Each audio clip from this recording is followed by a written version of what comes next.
அத்தியாயம் 30. அதிசயங்களின் விதி.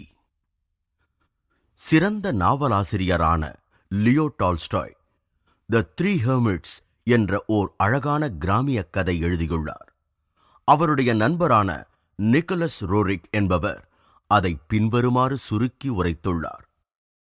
ஒரு தீவில் வயதான 3 துறவிகள் வசித்து வந்தார்கள். அவர்கள் மிக எளிமையானவர்களாக இருந்ததால் அவர்களுடைய ஒரே பிரார்த்தனையும், நாங்கள் மூவர், நீயும் மூன்றே, எங்கள் மீது கருணை காட்டுவாய் என்பதாகவே இருந்தது. அவர்களுடைய கபடமற்ற இப்பிரார்த்தனையின் போது பேரதிசயங்கள் நடந்தன. உள்ளூர் பிஷப் அவர்களைப் பற்றியும் அவர்களுடைய ஒப்புக்கொள்ள முடியாத பிரார்த்தனையைப் பற்றியும் கேள்வியுற்றார். அவர்களை பார்த்து அவர்களுக்கு முறைப்படியான பிரார்த்தனை செய்ய கற்றுக் கொடுக்க தீர்மானித்தார்.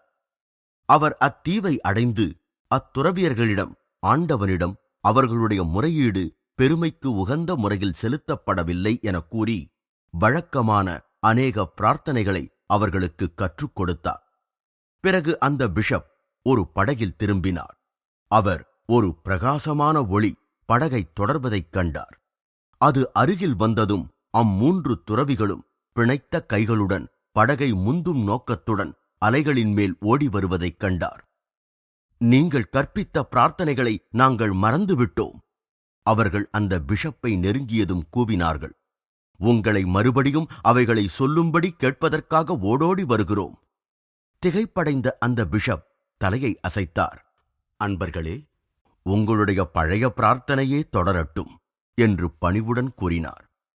அம்மூன்று துறவிகளும் எப்படி நீர்மேல் நடந்தனர்? கிறிஸ்து சிலுவையில் அறையப்பெற்ற தன் உடலை எப்படி மறுபடியும் உயிர்ப்பித்தார்?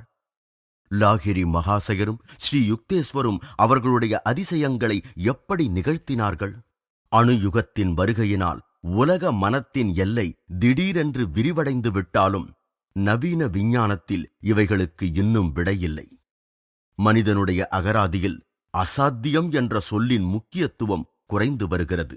இப்பூத உலகு சார்பியல், இருமை என்ற கோட்பாடுகளிலால் ஆன மாயையின் அடிப்படை தத்துவத்திற்கு உட்பட்டு இயங்குவதாக வேத நூல்கள் பறைசாற்றுகின்றன. இறைவன் ஒன்றேயான ஜீவன், முழுமையான ஏகமானவன். ஒரு படைப்பின் வெளிப்பாடுகள் வெவ்வேறாகவும் பலவிதமாகவும் தோன்றுவதற்கு அவன் போலியானதும் உண்மை அல்லாததுமாகிய ஒரு திரையை அணிகிறான். அந்த பொய்த்தோற்ற இருமை திரைதான் மாயை. நவீன காலத்தின் பல தலையாய விஞ்ஞான கண்டுபிடிப்புகள் புராதன ரிஷிகளின் இந்த எளிய கூற்றை உறுதிப்படுத்துகின்றன. நியூட்டனின் இயக்க விதி மாயையின் ஒரு விதியேதான். ஒவ்வொரு செயலுக்கும் அதற்கு சமமான ஓர் எதிர்ச்செயல் எப்பொழுதும் உண்டு. ஏதாவது 2 பொருட்களுக்கிடையே நிகழும் பரஸ்பர எதிர்ச்செயல்கள் எப்பொழுதும் சமமாகவும் எதிர்த்திசையிலும் செயல்படுகின்றன. இவ்வாறு செயலும் எதிர்ச்செயலும் முற்றிலும் சமமானவை. ஒரு தனி விசை இருப்பது சாத்தியமில்லை. ஒரு ஜோடி விசைகள் சமமானதும் எதிரானதுமாக இருக்க வேண்டும். எப்பொழுதும் இருக்கிறது. அடிப்படையான இயற்கை செயல்கள் யாவும் அவைகளின் பிறப்பிடம் மாயையே என வெளிப்படுத்துகின்றன. உதாரணமாக, மின்சாரமானது விலக்குதல் மற்றும் ஈர்த்தலின் ஒரு நிகழ்ச்சியே. அதன் எலக்ட்ரான்களும் புரோட்டான்களும் மின்சார எதிர்மாறானவை. மற்றொரு உதாரணம், பொருளின் அணு அல்லது முடிவான துகள் இப்பூமியைப் போன்றே நேர் துருவம் மற்றும் எதிர் துருவம் கொண்ட ஒரு காந்தம்தான். இம்முழு உலகத் தோற்றமும் 2 துருவங்களின் மாற்ற முடியாத ஆதிக்கத்திற்கு உட்பட்டதுதான். இயற்பியல், வேதியியல் மற்றும் வேறு எந்த விஞ்ஞானமும் இயற்கையாகவே அமைந்த எதிர்மாறான அல்லது முரணான தத்துவங்களிலிருந்து விடுபட்டதாக எப்பொழுதுமே காணப்படவில்லை. அதனால் இயற்பியல் விஞ்ஞானம் படைப்பின் மூல கட்டிணைப்பு பொருளும் அமைப்புமான மாயையை மீறி விதிகளை உருவாக்க இயலாது. இயற்கையே மாயை. ஆதலால் இயற்கை விஞ்ஞானம் மாயையின் தப்ப முடியாத தனித்தன்மையை சார்ந்தே செல்ல வேண்டும். தன்னுடைய சொந்த ஆதிக்கத்திற்குள் அவள் நிரந்தரமானவள் மற்றும் என்றும் குறைவில்லாதவள். வருங்கால விஞ்ஞானிகள் அவளுடைய கணக்கற்ற பலவிதமான தன்மைகளை ஒவ்வொன்றாக ஆராய்வதைத் தவிர வேறு எதுவும் செய்ய முடியாது. இவ்வாறு விஞ்ஞானம் முடிவை அடையவே முடியாதபடி ஓயாத இயக்கத்தில் உள்ளது. ஏற்கனவே பேரண்டத்தில் நடந்து செயல்பட்டு வரும் பிரபஞ்ச விதிகளை கண்டுபிடிக்க உண்மையிலேயே தகுதியானது. ஆனால் சட்டங்களை இயற்றுபவனையோ அல்லது தனித்தியக்குபவனையோ கண்டறிய திறமையற்றது. புவியீர்ப்பு மற்றும் மின்சாரத்தின் கம்பீரமான வெளிப்பாடுகள் அறியப்பட்டுள்ளன. ஆனால் புவியீர்ப்பு அல்லது மின்சாரம் என்றால் என்ன என்பதை மனிதன் அறிய மாட்டான். மனித குலத்திற்கு ஆயிரக்கணக்கான ஆண்டுகளாக மகான்கள் கொடுத்திருக்கும் பணி மாயையை வெல்வதுதான். படைப்பின் இருமையை கடந்து படைப்பவனின் ஒருமையை உணர்வதுதான் மனிதனின் மிக உயர்ந்த லட்சியமாக கருதப்படுகிறது. பிரபஞ்சத்தின் பொய்த்தோற்றத்தை பற்றி இருப்பவர்கள் அதன் முக்கிய இருதுருவ விதி, அதாவது பொங்குதலும் அடங்குதலும், ஏற்றமும் இரக்கமும், இரவும் பகலும், இன்பமும் துன்பமும், நன்மையும் தீமையும், பிறப்பும் இறப்பும் ஆகியவற்றை ஒப்புக்கொண்டே ஆக வேண்டும். மனிதன் சில ஆயிரம் மனித பிறவிகள் எடுத்த பிறகு இந்த சுழற்சி முறை ஒருவித வேதனை தரும் மாறுதலின்மையை தோற்றுவிக்கிறது. பின்னர் அவன் மாயையின் கட்டுக்களை கடந்து செல்வது பற்றி நம்பிக்கையுடன் நோக்கத் தொடங்குகிறான். மாயையின் திரையை விலக்குவது என்பது படைப்பின் இரகசியத்தை அறிவதாகும். இவ்விதமாக அண்ட சராசரத்தின் திரையை அகற்றுபவன்தான் உண்மையான அத்வைதி. மற்ற அனைவரும் புறச்சமய உருவ வழிபாடு உடையவர்கள். மனிதன் இயற்கையின் இருமைத் தோற்றங்களில் சிக்கியிருக்கும் வரை இருமுகமுடைய மாயைதான் அவனுக்கு இறைவி. அவன் ஒன்றேயாகிய மெய்ப்பொருளை அறிய முடியாது. உலக பொய்த் தோற்றமாம் மாயை மனிதர்களிடம் அவித்யை என உருவெடுக்கிறது. அவித்யை அறியாமை அல்லது மதிமயக்கம் என பொருள்படும். மாயை அல்லது அவித்யை புத்தியின் திட நம்பிக்கையினாலோ அல்லது பகுப்பாராய்ச்சியினாலோ ஒரு காலம் அழிக்க முடியாது. அதை உள்முக நிலையான நிர்விகல்ப சமாதியை எய்துவதனாலேயே அழிக்க முடியும். பழைய ஏற்பாட்டின் தீர்க்கதரிசிகளும் எல்லா தேசங்கள் மற்றும் காலங்களைச் சார்ந்த ஞானிகளும் அந்த உணர்வு நிலையிலிருந்தே பேசியுள்ளார்கள். எசேக்கியல் கூறியுள்ளார், பின்பு அவர் என்னை கீழ்திசைக்கு எதிர்வாசலாகிய வாசலுக்கு அழைத்துக் கொண்டு போனார். இதோ இஸ்ரவேலின் தேவனுடைய மகிமை கீழ்திசையிலிருந்து வந்தது. அவருடைய சத்தம் பெரு வெள்ளத்தின் இரைச்சலைப் போல் இருந்தது. அவருடைய மகிமையினால் பூமி பிரகாசித்தது. பெரு வெள்ளத்தின் தெய்வீக ஒலியாகிய வார்த்தை அல்லது ஓங்காரத்தை ஒளியின் அதிர்வலைகளாலான படைப்பின் ஒரே உண்மையை செவிமடுத்தவாறு நெற்றியிலுள்ள ஞானக்கண்ணின் மூலமாக யோகி தன் உணர்வு நிலையை சர்வ வியாபகத்திற்கு கொண்டு செல்கிறான். பேரண்டத்தின் கோடிக்கணக்கான மர்மங்கள் இடையே ஒளி என்பது மிக அதிசயமானதாகும். தான் கடத்தப்படுவதற்கு காற்றோ அல்லது வேறு பொருளின் ஊடகமோ தேவைப்படும் ஒலி அலைகளைப் போல் அல்லாமல், ஒளி அலைகள் அண்ட கோளங்களுக்கிடையே நிலவும் சூன்யத்தினூடே சுதந்திரமாக பாய்கின்றன. அலைவரிசை கோட்பாட்டின்படி ஒளி அலைகள் பரவுவதற்கேற்றவாறு கிரகங்களுக்கிடையே ஈதர் என்னும் ஆகாயவெளி ஊடகமாக நிலவுவதாக உத்தேசித்து கூறப்படுகிறது. ஐன்ஸ்டைனின் கொள்கைக்கேற்ப அண்டவெளியின் வடிவ இயல் பண்புகளின்படி இந்த ஈதர் தத்துவம் தேவையற்றதென நிராகரித்து விடலாம். எந்த வகை கற்பித கொள்கையின்படி பார்த்தாலும் ஒளி மிக சூட்சுமமானதாகவும் எந்த இயற்கை பொருளையும் சார்ந்திராமல் சுதந்திரமானதாகவும் உள்ளது. ஐன்ஸ்டைனுடைய பிரம்மாண்டமான கருத்துக்களில் ஒளியின் வேகம்தான் வினாடிக்கு 1,86,300 மைல்கள். தியரி ஆஃப் ரிலேட்டிவிட்டி என்ற சார்பியல் கோட்பாட்டை முழுவதுமாக ஆக்கிரமித்துக் கொண்டுள்ளது. வரம்பிற்குட்பட்ட மனித மனத்தை பொறுத்தவரை சலனத்திலுள்ள பிரபஞ்சத்தில் ஒளியின் வேகம் மட்டுமே நிரந்தரமானது என்று அவர் கணிதத்தின் மூலம் நிரூபிக்கிறார். இடம் காலம் பற்றிய மனித அளவுகோல்கள் எல்லாம் ஒரே தனி முதலான ஒளியின் வேகத்தை சார்ந்துள்ளன. இந்நாள் வரை கற்பனையாக நினைத்தது போல் இடமும் காலமும் நிரந்தரமானவையல்ல. ஆனால் அவைகள் சார்பு உடையவை மற்றும் வரையறைக்கு உட்பட்டவை. ஒளியின் வேகம் என்ற அளவுகோலே அவற்றின் நிபந்தனைக்கு உட்பட்ட அளவீடுகளின் ஆதாரம். இடம் அளவு கூறுகளை சார்ந்தது என்பதால் காலமும் இப்பொழுது அதற்குரிய சுயரூபத்திற்கு கொண்டு வரப்பட்டுவிட்டது. தெளிவற்ற நிலையின் எளிய சாரம். தன் பேனாவின் சில சமன்பாட்டுக் கோடுகளின் மூலம் ஒளி ஒன்றைத் தவிர இதுவரை நிரந்தரம் என நினைக்கப்பட்ட எல்லாவற்றையும் ஐன்ஸ்டைன் பிரபஞ்சத்திலிருந்து நீக்கிவிட்டார். பின்பு ஏற்பட்ட முன்னேற்றமாகிய அவருடைய ஒருங்கிணைக்கப்பட்ட பரப்பு சித்தாந்தத்தில், அதாவது யூனிஃபைடு ஃபீல்டு தியரியில், அந்த மகா விஞ்ஞானி ஒரே கணித சூத்திரத்தில் புவியீர்ப்பு மற்றும் மின்காந்த விதிகளுக்கு வடிவமைக்க முயன்றார். பிரபஞ்ச அமைப்பை ஒரே ஒரு விதியினுடைய பல மாறுபாடுகளாக சுருக்கி ஐன்ஸ்டைன் யுகங்களைத் தாண்டி படைப்பின் தத்துவம் ஒரே நிலையற்ற மாயையே என பறைசாற்றிய புராதன கால ரிஷிகளை நெருங்கிவிட்டார்.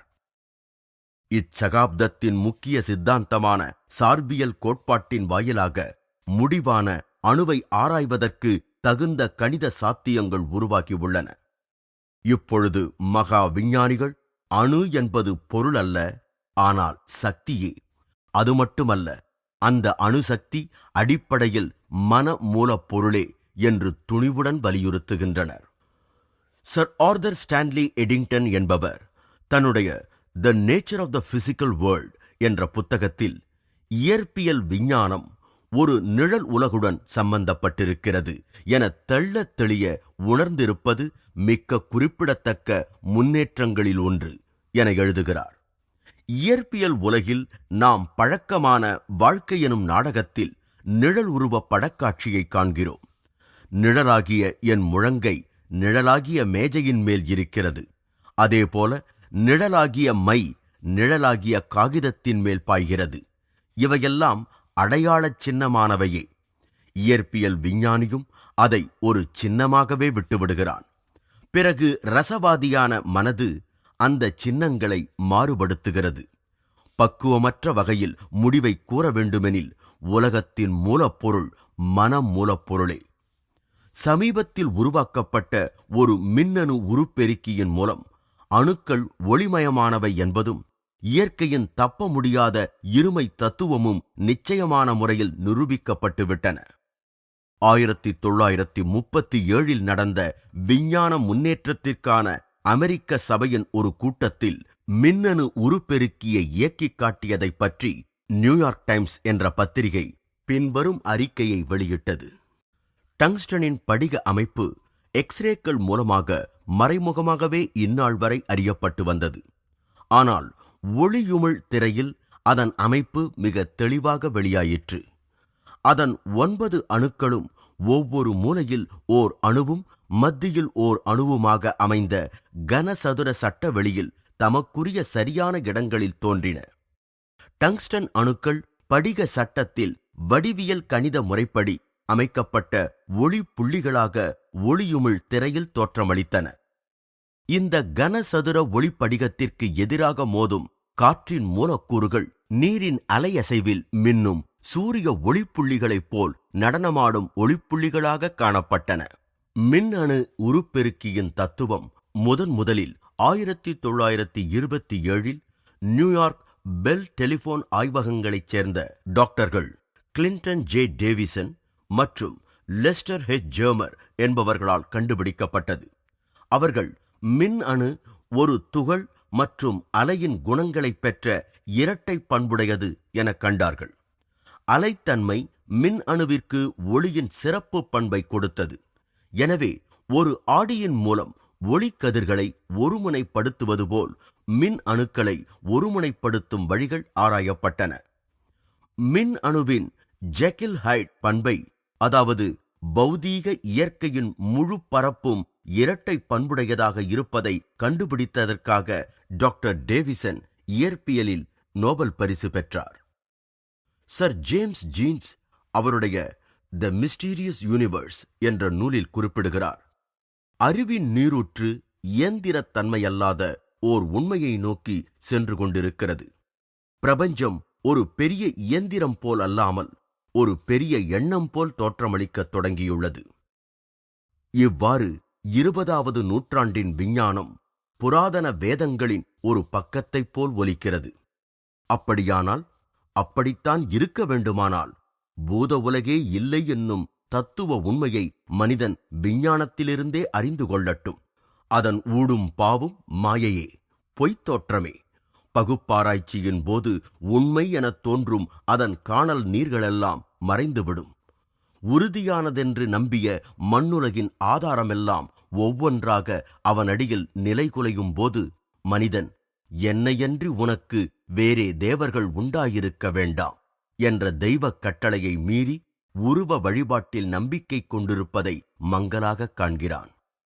ஐன்ஸ்டைன் தன்னுடைய புகழ்பெற்ற சமன்பாட்டில் பொருண்மை மற்றும் ஆற்றல் இவைகளை சமன்படுத்துகையில் பொருளின் எந்த ஒரு துகளின் ஆற்றலும் ஒளியின் வேகத்தின் வர்க்க எண்ணால் பெருக்கப்பட்ட பொருண்மை அல்லது எடைக்கு ஒப்பாகிறது என நிரூபித்து உள்ளார்.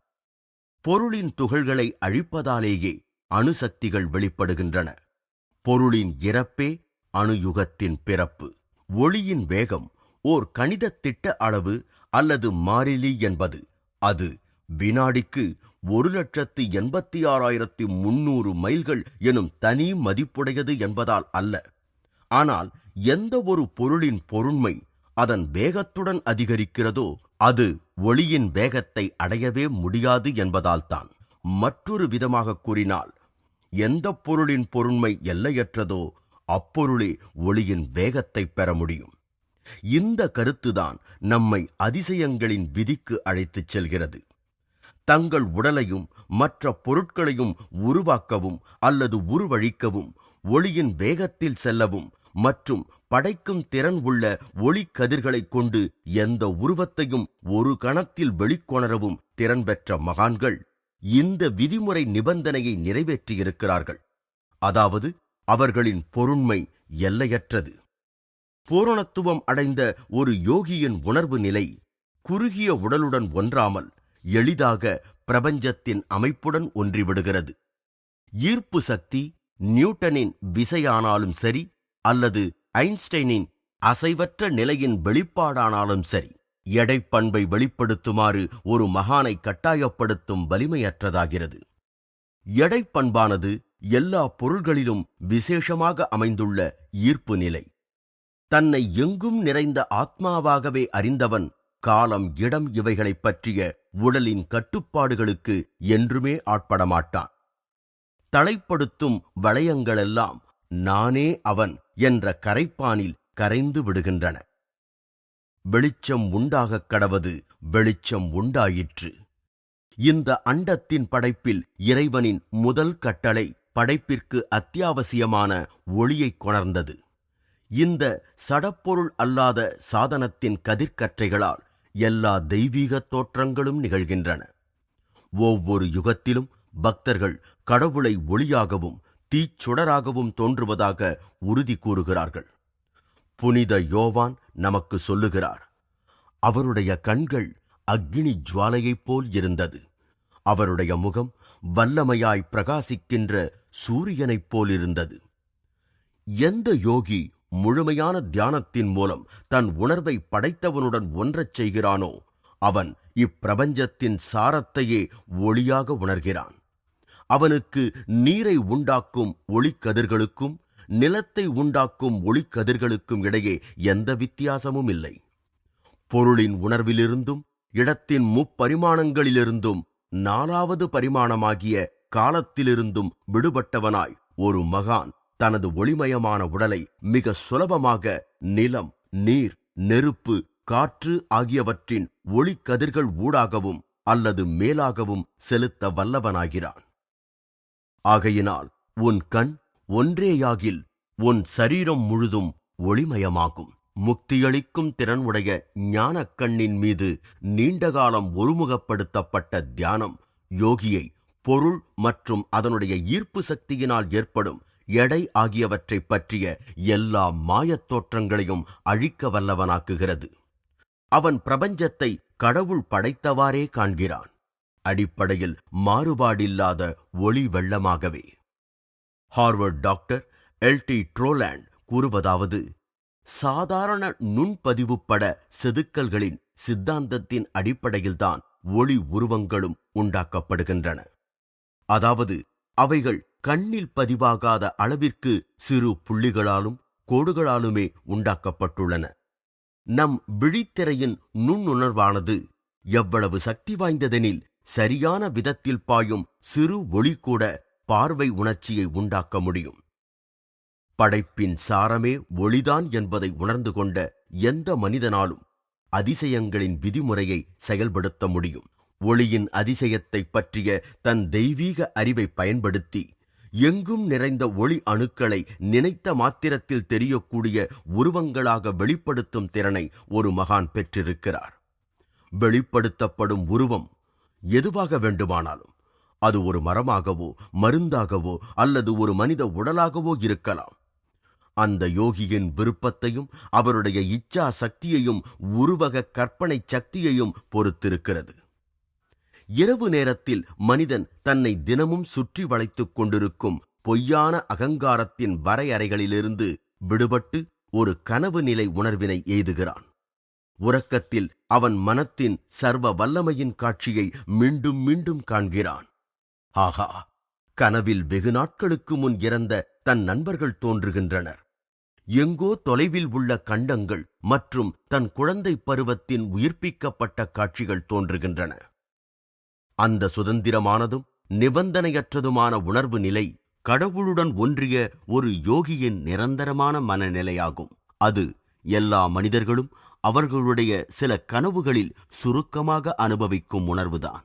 எந்த சுயநல குறிக்கோளுமற்று படைப்பவன் அருளிய படைப்புத் திறனை பயன்படுத்தி ஒரு யோகி ஒரு பக்தனின் உண்மையான பிரார்த்தனையை திருப்தி செய்ய வேண்டி பிரபஞ்சத்தின் ஒளி அணுக்களை மாற்றி அமைக்கிறான்.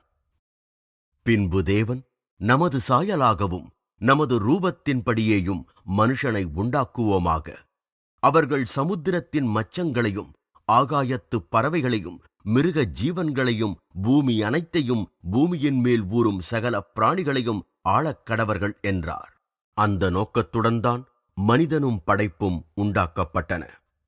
பிரபஞ்சத்தின் மீது தனக்குள்ள அதிகாரத்தை உணர்ந்து கொண்டு அவன் மாயையின் தலைவனாக உயர வேண்டும். 1915 நான் சந்நியாசம் வாங்கிக் கொண்ட கொஞ்ச காலத்திற்குப் பின் ஓர் அதிசயமான காட்சியைக் கண்டேன். அதன் மூலம் மனித உணர்வின் சார்புத்தன்மையை நான் புரிந்து கொண்டேன். மாயையின் வேதனையான இருமைகளுக்குப் பின் ஒருமைப்படுத்தும் நிரந்தர ஒளியினை தெளிவாகக் கண்டேன். ஒரு நாள் காலை என் தந்தையின் கர்பார் சாலை வீட்டின் மேல் மாடியிலுள்ள எனது சிறு அறையில் அமர்ந்து இருக்கையில் என் முன் அத்தோற்றம் எழுந்தது. ஐரோப்பாவில் முதலாவது உலக யுத்தம் மாதக்கணக்காக தீவிரமாக நடந்து கொண்டிருந்தது. மிக பெரும் உயிர் சேதத்தை குறித்து நான் வருத்தத்துடன் சிந்தித்தபடி இருந்தேன். நான் தியானத்தில் ஆழ்ந்து என் கண்களை மூடியவுடன் என் உணர்வு திடீரென ஒரு சண்டைக் கப்பலின் தலைவனின் உடலுக்கு மாற்றப்பட்டது. கரையில் இருக்கும் பீரங்கி படைகளுடன் கப்பலின் பீரங்கிகள் மோதும் பொழுது ஏற்பட்ட துப்பாக்கி வெடிச்சத்தம் வானை துளைத்தது. ஒரு பெரிய வெடிகுண்டு வெடிமருந்து கிடங்கில் விழுந்து என் கப்பலை பிளந்தது. அவ்வெடிவீச்சில் உயிர் தப்பிய சில மாலுமிகளுடன் நான் நீரில் குதித்தேன். இதயம் படபடக்க நான் பத்திரமாக கரையை அடைந்தேன். ஆனால் ஐயோ, குறிதவறிய ஒரு குண்டு வேகமாக வந்து என் மார்பை தாக்கியது. நான் முனகியவாறு கீழே விழுந்தேன். என் முழு உடலும் செயலற்று விட்டது. இருந்தாலும் ஒரு கால் மட்டும் செயலிழந்திருப்பதை எவ்வாறு ஒருவனால் உணர இயலுமோ அவ்வாறே என் உடல் முழுதும் செயலற்று போனதை என்னால் உணர முடிந்தது. கடைசியில் சாவின் மர்மமான காலடிகள் என்னை தொடர்ந்து வந்து பிடித்து விட்டன என்று நினைத்தேன். ஓர் இறுதி பெருமூச்சுடன் நான் பிரக்ஞையற்ற நிலையில் அமிழத் தொடங்கியதுதான் தாமதம். ஆஹா, என்னை என் கர்ப்பார் சாலை அறையில் பத்மாசனத்தில் அமர்ந்திருக்க கண்டேன். என்னால் திரும்ப அடையப்பட்ட மார்பில் குண்டு துளை இல்லாத உடலை நான் மகிழ்ச்சியுடன் தட்டிக் கொடுத்து கிள்ளி பார்த்தபோது கண்ணீர் அருவியாக பொழிந்தது. நான் உயிருடன் இருப்பதை எனக்கே நிச்சயப்படுத்திக் கொள்ளும் பொருட்டு உள்மூச்சு வெளிமூச்சுகளை இழுத்து விட்டவாறு இப்படியும் அப்படியுமாக அசைந்தேன்.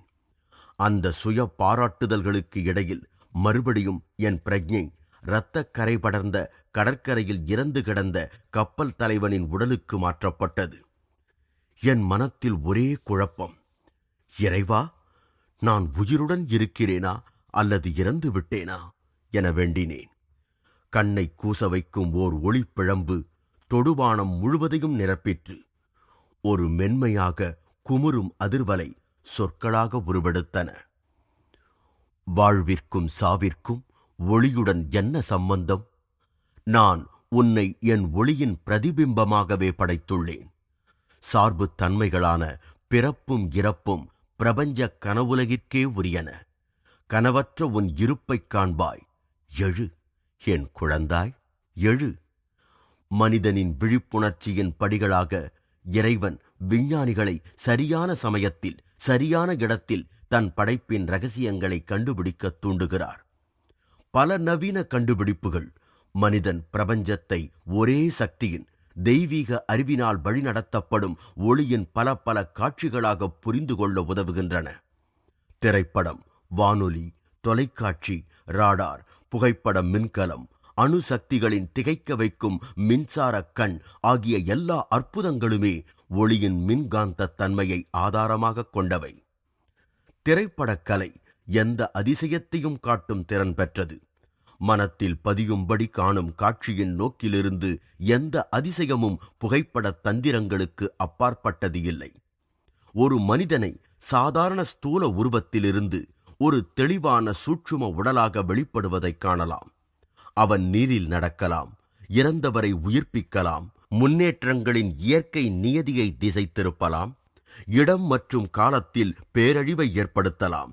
புகைப்பட வல்லுனர் புகைப்பட பிம்பங்களை தன் விருப்பப்படி இணைத்து ஓர் உண்மையான மகான் நிஜ ஒளிக்கதிர்களின் மூலம் ஏற்படுத்துவது போலவே கண்கூடான அதிசயங்களை தோற்றுவிக்கலாம். சலன திரைப்படங்கள் அவைகளின் உயிருள்ளவை போன்ற பிம்பங்களின் மூலம் படைப்பை பற்றிய பல உண்மைகளை விளக்குகின்றன. இப்பேரண்டத்தை இயக்குபவன் தன் சொந்த நாடகங்களை எழுதி நூற்றாண்டுகளுக்கான நாடகக் காட்சிக்கு மாபெரும் நடிகர்களை வரவழைத்துள்ளான். நிரந்தரம் எனும் இருள் அறையிலிருந்து அடுத்தடுத்து தொடரும் காலத் தொடர்களான படச்சுருள்களின் வழியே தன் ஒளிக்கற்றைகளை செலுத்துகிறான். இடம் என்னும் திரையில் படங்கள் வெளிப்படுகின்றன. ஒளி நிழல் சேர்க்கைகளினால் ஆன திரைப்பட பிம்பங்கள் உண்மை என தோன்றுவது போல இவ்வுலகத்தின் பல காட்சிகளும் உண்மை என தோன்றுகின்றன. கணக்கற்ற ஜீவன்களுடன் கூடிய கிரக கோளங்களெல்லாம் பேரண்ட சலன திரைப்படத்தின் உருவங்கள் அன்றி வேறல்ல. முடிவற்ற படைக்கும் ஒளிக்கற்றையால் மனித உணர்வு என்ற திரையில் உருவாக்கப்பட்ட நிலையில்லாத காட்சிகள் ஐம்புலன்களுக்கு தற்காலிகமாக உண்மை எனத் தோன்றுகின்றன. திரைப்படம் காண்பவர்கள் திரையிடப்படும் எல்லா பிம்பங்களும் ஓர் உருவமில்லாத ஒளிக்கற்றையாகிய சாதனத்தின் மூலமே தோன்றுகின்றன என்பதை மேலே பார்த்தால் அறிய முடியும். வண்ண வண்ணமான இவ்வுலக நாடகம் அதேபோல பேரண்ட மூலத்தினின்று வெளிப்படும் ஒரே வெள்ளொளியிலிருந்தே தோன்றுகிறது. கற்பனைக்கு எட்டாத திறமையுடன் இறைவன் அவனது இக்கோளரங்கில் தன் குழந்தைகளையே நடிகர்களாகவும் காண்பவர்களாகவும் அமர்த்தி அவர்களுக்கு பிரம்மாண்டமானதொரு பொழுதுபோக்கை திரையிட்டு காட்டுகிறான். ஒரு நாள் ஐரோப்பிய யுத்தகள படச்செய்தி சுருளை பார்க்க வேண்டி நான் ஒரு திரையரங்கத்தினுள் நுழைந்தேன். மேலை நாடுகளில் முதலாவது உலக யுத்தம் இன்னும் நடந்து கொண்டிருந்தது. நான் புண்பட்ட இதயத்துடன் அரங்கத்தை விட்டு வெளியேறும் அளவிற்கு அச்செய்தி சுருள் அந்த படுகொலையை தத்ரூபமாக காட்டியது. இறைவா, நான் வேண்டினேன், நீ ஏன் இவ்வித துன்பத்தை அனுமதிக்கிறாய்? என்னை பெருவியப்பில் ஆழ்த்தும்படி உண்மையான ஐரோப்பிய யுத்த களங்களின் காட்சி வடிவில் உடனடியாக விடை கிடைத்தது. அக்காட்சிகள் இறந்தவர்களாலும் இறந்து கொண்டிருப்பவர்களாலும் நிரப்பப்பட்டு செய்திச் சுருளில் காண்பித்ததை விட பன்மடங்கு கொடூரமாக இருந்தது. கூர்ந்து கவனி, ஒரு மென்குரல் என் உள்மனத்திற்கு கூறியது. பிரான்சு நாட்டில் இப்பொழுது நடக்கும் இக்காட்சிகள் ஒளி நிழல் வண்ண வேடிக்கை அன்றி வேறில்லை. அவைகள் பேரண்டத்தின் சலன திரைப்படம். இப்பொழுது நீ அரங்கில் கண்ட செய்திச் சுருள் எவ்வளவு மெய்யானதோ அல்லது பொய்யுமானதோ அதே போன்றது இதுவும் நாடகத்தினுள் ஒரு நாடகம். என் இதயம் இன்னும் ஆறுதலடையவில்லை. அத்தெய்வீக குரல் தொடர்ந்தது. படைப்பு என்பது ஒளியும் நிழலும் ஆகிய இரண்டும் தான். இல்லாவிடில் எந்த படமும் சாத்தியமில்லை. மாயையின் இருமைகளான நன்மையும் தீமையும் ஒன்றின் மீது மற்றது மாறி மாறி வெற்றி கொள்ளும் இவ்வுலகில் ஆனந்தம் நிலையானதெனில் மனிதன் வேறு எதை விரும்புவான்? துன்பம் இல்லாவிடில் தன் அழிவில்லா வீட்டைத் துறந்தது குறித்து நினைவு கூற விழைய மாட்டான். துன்பமே நினைவு கூற உதவும் தூண்டுகோல். தப்புவதற்கு வழி ஞானத்தின் மூலமே ஏற்படுகிறது. மரணம் என்னும் பேரிடர் உண்மையல்ல. அதைக் கண்டு நடுங்குபவர்கள் மேடையில் தன்மீது சுடப்பட்ட வெற்று தோட்டாக்களைக் கண்டு நடுங்கி இறக்கும் அறிவற்ற நடிகனைப் போன்றவர்கள். என் மக்கள் ஒளியின் குழந்தைகள். அவர்கள் நிரந்தரமாக மயக்கத்தில் உறங்க மாட்டார்கள். நான் மாயையைப் பற்றி சமய நூல்களில் படித்திருந்தாலும் அவை நான் நேரடியாகக் கண்ட தோற்றங்களிலிருந்தும் அவற்றுடன் இணைந்த ஆறுதலான சொற்களிலிருந்தும் கிடைத்த ஆழ்ந்த உள்நோக்கை கொடுக்கவில்லை. ஒருவன் படைப்பு என்பது ஒரு பெரிய சலன திரைப்படமே என்பதை முடிவாக நம்பும் பொழுது அவனது மதிப்பீடுகள் வெகுவாக மாறுதலடைகின்றன. அவனுடைய உண்மை வடிவம் அச்சலன திரைப்படத்தில் அடங்காமல் அதை தாண்டி உள்ளது என்பதை அறிகிறான். இந்த அத்தியாயத்தை எழுதி முடித்த பிறகு நான் என் படுக்கையில் பத்மாசனத்தில் அமர்ந்தேன். என் அறை மறைப்பு கொண்ட 2 விளக்குகளால் மந்தமான ஒளியூட்டப்பட்டிருந்தது. நான் மேலே பார்த்தபொழுது அறையின் உட்கூரை ரேடியத்தைப் போன்ற பிரகாசத்துடன் துள்ளிக்கொண்டும் மின்னிக்கொண்டும் உள்ள கடுகு நிற சிறு சிறு ஒளிப்புள்ளிகளால் நிரம்பியிருப்பதைக் கண்டேன். கணக்கற்ற நீண்ட குச்சி போன்ற ஒளிக்கதிர்கள் மழை நீர் போர்வை போன்று மொத்தமாக சேர்ந்து ஒரு தெள்ளிய கணை என ஒன்றாகி என் மீது மௌனமாகப் பொழிந்தன. உடனேயே என் உடல் அதன் எடையை இழந்து ஒரு சூட்சும நயத்துடன் உருமாற்றமடைந்தது. எடையில்லா என் உடல் இடப்பக்கமும் வலப்பக்கமும் மெதுவாக மாறி மாறி அசைந்தவாறு படுக்கையைத் தொடாமல் மிதப்பதாக உணர்ந்தேன். நான் அறையை சுற்றி நோக்கினேன். மரச்சாமான்களும் சுவர்களும் வழக்கம்போல் இருக்கும்போது உட்கூரையே மறையும் அளவிற்கு அச்சிறு ஒளிச்சிதறல்களின் கூட்டம் பெருகிவிட்டது. நான் ஒரே வியப்பில் ஆழ்ந்தேன். இதுதான் பேரண்டச் சலனத் திரைப்படத்தின் இயக்குமுறை. ஒரு குரல் ஒளியின் உள்ளிருந்து பேசுவது போல் கேட்டது. அதன் ஒளிக்கற்றையை வெள்ளை திரையாகிய உன் படுக்கை விரிப்புகளின் மேல் வீழ்த்தி அது உன் உடலின் படத்தை உண்டாக்குகிறது. பார், உன் உருவம் ஒளியைத் தவிர வேறில்லை. நான் என் கைகளை நோக்கி அவற்றை முன்னும் பின்னுமாக அசைத்தேன். எனினும் அவற்றின் கனத்தை உணர முடியவில்லை. ஒரு பரமானந்தம் என்னை ஆட்கொண்டது. பேரண்டத்தின் ஒளித்தம்பம் என் உடலாக மலர்ந்தது. அது திரையரங்கின் ஒளி எரிவு கருவி அறையிலிருந்து ஆராய் பெருகி திரையில் படங்களை வெளிப்பட வைக்கும் ஒளிக்கற்றைகளின் ஒரு தெய்வீக மறு உற்பத்தி போன்று தோன்றியது. மந்தமான ஒளியுடன் கூடிய என் சொந்த படுக்கை அறையின் திரையரங்கத்தில் நீண்ட நேரம் நான் என் உடலின் இந்த சலனப்படத்தை அனுபவித்தேன். நான் அநேக தெய்வீக காட்சிகளை கண்டிருந்தாலும் அவற்றுள் எதுவும் இதுபோன்று வினோதமானது இல்லை. திட சரீரத்தின் மாயத் தோற்றம் முற்றிலும் மறைந்ததும் எல்லா பொருட்களின் சாரமும் ஒளியே என்னும் ஞானம் என்னுள் ஆழ்ந்து பதிந்தது. நான் துடிக்கும் உயிரணுக்களின் ஓட்டத்தை நோக்கி மன்றாடினேன். தெய்வீக ஒளியே, அக்கினி ரதத்தில் எலியா பரலோகத்திற்கு இழுக்கப்பட்டதைப் போல தயவு செய்து என் தாழ்மையான உடலின் படத்தை உனக்குள்ளேயே இழுத்துக்கொள். இப்பிரார்த்தனை திடுக்கிடும் வண்ணம் இருந்திருக்க வேண்டும். ஏனெனில் ஒளிக்கற்றை மறைந்துவிட்டது. என் உடல் அதன் இயற்கையான கனத்தை அடைந்து படுக்கையில் அமிழ்ந்தது. கண்ணை கூசும் உட்கூரை ஒளிகளின் சூழல் மங்கி மறைந்தது. இவ்வுலகை விட்டு நான் போக வேண்டிய தருணம் இன்னும் வரவில்லை போலும். மேலும் நான் தத்துவார்த்தமாக எண்ணிக்கொண்டேன். எலியா என் ஊகத்தைக் கண்டு அதிருப்தி அடைந்திருக்கக்கூடும். ஓர் அதிசயம் என்பது சாதாரணமாக ஒரு விளைவு அல்லது சம்பவம் ஒரு விதிக்கும் உட்படாமல் அல்லது விதிக்கு அப்பாற்பட்டதாக ஏற்படுவது என்று கருதப்படுகிறது. ஆனால் மிகச் சரியான முறையில் இணக்கமாக செயல்படும் பிரபஞ்சத்தில் எல்லா சம்பவங்களும் விதிப்படி செயல்படுகின்றன, விதிப்படி விளக்கக்கூடியதாகவும் உள்ளன. ஒரு மகானின் அற்புத சக்திகள் என அழைக்கப்படுபவை அவருடைய உணர்வின் உள் பிரபஞ்சத்தில் செயல்படும் சூட்சும விதிகளை அவர் மிகச் சரியாக புரிந்து கொண்டிருப்பதனால் இயல்பாக தொடர்ந்து உடன் வருபவையாகும். தத்துவார்த்த ரீதியில் எல்லாமே ஓர் அதிசயந்தானே தவிர எதையுமே உண்மையாக ஓர் அதிசயம் என்று கூறலாகாது. நாம் ஒவ்வொருவரும் மிகச் சிக்கலான முறையில் அமைந்துள்ள சரீரத்திற்குள் அடைக்கப்பட்டிருக்கிறோம். மேலும் நட்சத்திரங்களின் மத்தியில் ஆகாயத்தில் சுழலும் உலகத்தில் சுழன்றபடி இருக்கிறோம். இதைவிட மிக சாதாரணமானதுதான் எது அல்லது மிக அதிசயமானதுதான் எது? கிறிஸ்து மற்றும் லாகிரி மகாசயரைப் போன்ற மகான்கள் அநேக அற்புதங்களை வழக்கமாக நிகழ்த்துவர். அம்மாதிரியான மகான்கள் மனித குலத்திற்கு மகத்தானதும் கடினமானதுமான ஆன்மீக பணியாற்ற வேண்டியுள்ளது. துன்பத்தில் ஆழ்ந்து இருப்பவர்களுக்கு அதிசயமாக உதவி செய்வது அம்மாதிரி பணிகளில் ஒன்றுதான் எனத் தோன்றுகிறது. மனிதனுக்கு ஏற்படும் தீராத பிரச்சனைகளை தீர்க்கவும் தீராத வியாதிகளை குணப்படுத்தவும் தெய்வ திருவிளையாடல் தேவைப்படுகிறது.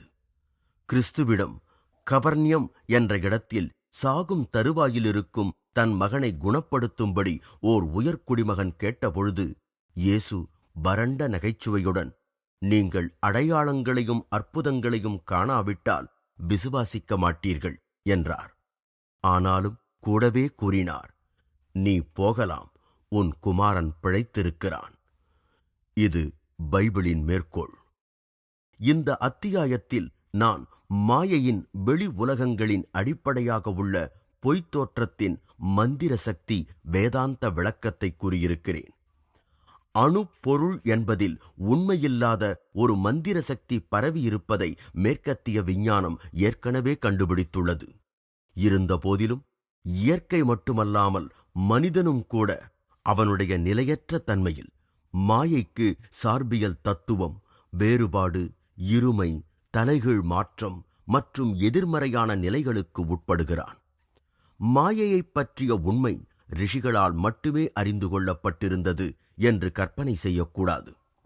பழைய ஏற்பாட்டின் தீர்க்கதரிசிகள் மாயையை சைத்தான் என அழைத்தார்கள்.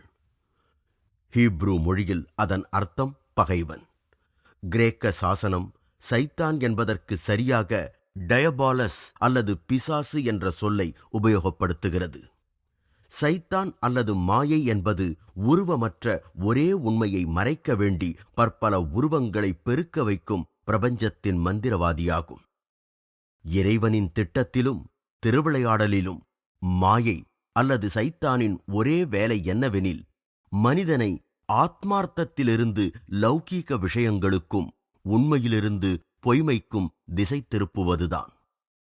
கிறிஸ்து மாயையை ஒரு பிசாசு, கொலையாளி மற்றும் பொய்யன் என்று சித்திரம் போல வர்ணிக்கிறார். பைபிள் மேற்கோள்கள்: பிசாசு ஆதி முதற்கொண்டு மனுஷ கொலைபாதகனாயிருக்கிறான். சத்தியம் அவனிடத்தில் இல்லாதபடியால் அவன் சத்தியத்திலே நிலை நிற்கவில்லை. அவன் பொய்யனும் பொய்க்கு பிதாவுமாயிருக்கிறபடியால் அவன் பொய் பேசும் பொழுது தன் சொந்தத்தில் எடுத்து பேசுகிறான்.